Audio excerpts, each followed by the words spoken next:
Okay. A couple other quick things on immigration. In his interview with ABC News yesterday, the president was sort of asked about future presidents, Democrat or Republicans, using this as a precedent. And he seemed to say and dismiss the idea that it could be used on taxes, saying absolutely not. It's not legitimate for the next president to say we're not going to enforce certain tax laws.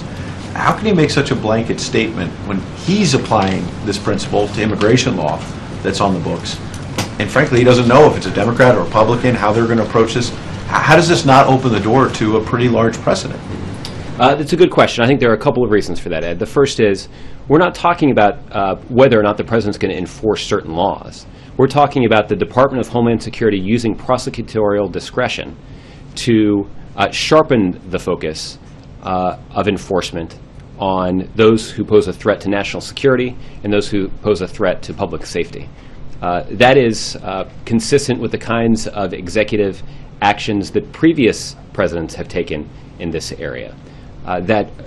Every administration is challenged to make a decision about how to use limited resources to enforce the law.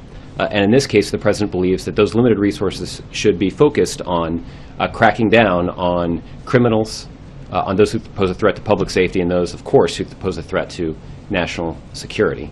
The tax law thing is obviously much different. I mean, I think the analogy would be that refusing to enforce certain tax laws would be akin to refusing to enforce any laws as it relates to our border, for example.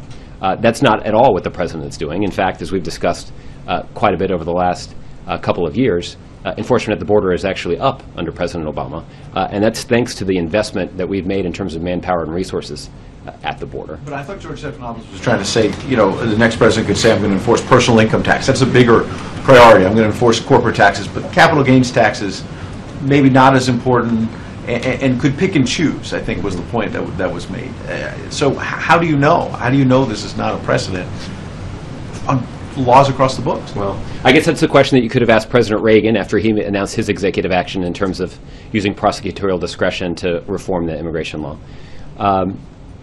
I guess the other thing is this, is that certainly when it comes to our tax law, there are important restrictions as it relates to political interference in the enforcement of tax law. Those are laws that have been scrupulously abided by in this administration, and we anticipate that other administrations would as well.